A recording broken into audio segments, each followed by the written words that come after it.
Je vous présente les résultats très préliminaires du registre Covid et foie avec une extraction des données au 16 septembre.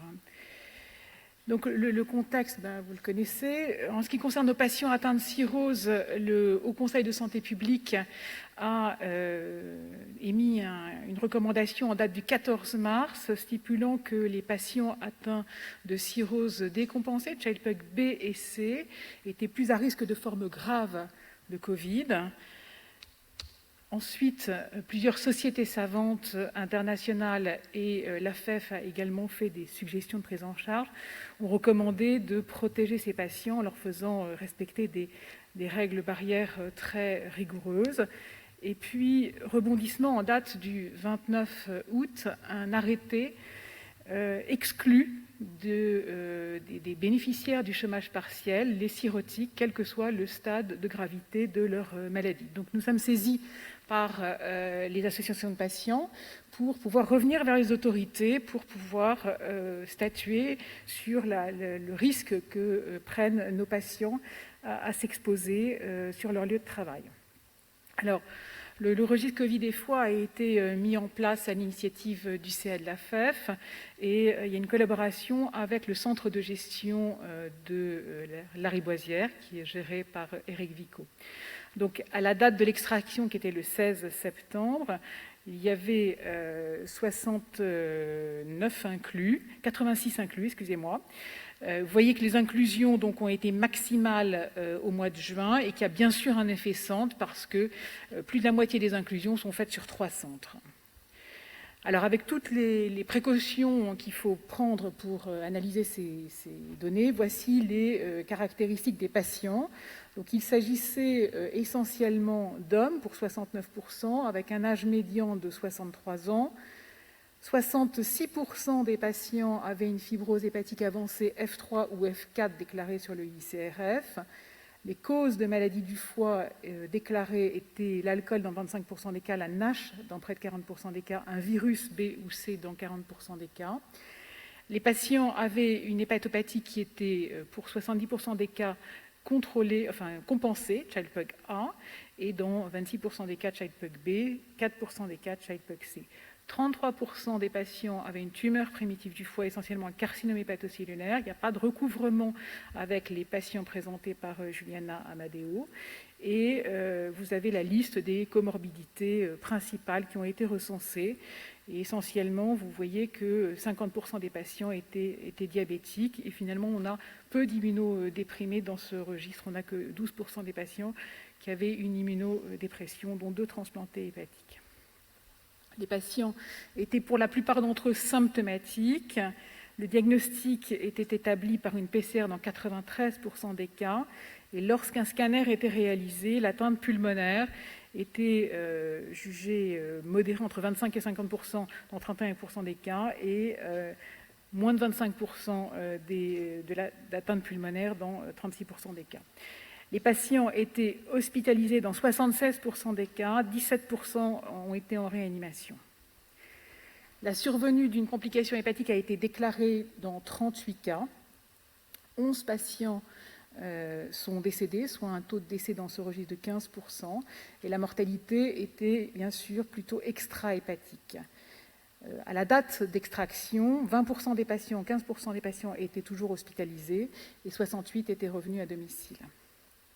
Alors vous avez ici les valeurs extrêmes de l'ensemble des variables qui ont été saisies. Et nous avons essayé d'analyser les datas de façon univariée. On ne s'est pas hasardé, vu le nombre d'événements, à une analyse multivariée. On a regardé 2 critères. Le premier critère, les patients décédés au nombre de 11. Et un deuxième critère que je vous montrerai après, les patients décédés ou hospitalisés en réanimation. En analyse univariée, les paramètres qui sont associés au décès sont effectivement le score de Child avant Covid, et puis un certain nombre de comorbidités, parmi lesquelles les antécédents cardiovasculaires, le diabète et l'insuffisance respiratoire chronique. Alors, pour Jérôme, la créatinine, au regard de l'effectif dont nous disposons, n'était pas statistiquement significative, mais il y a une tendance effectivement à un taux de créatinine plus élevé chez les patients décédés.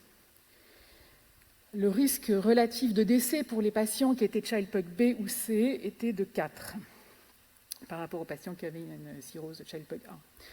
Quand on regarde le deuxième critère de jument, enfin un critère annexe, qui est décédé ou hospitalisé en réanimation, ça concernait 17 patients. On retrouve le score de Child-Pugh avec un risque relatif à 2,59 et on retrouve comme comorbidité l'insuffisance respiratoire chronique.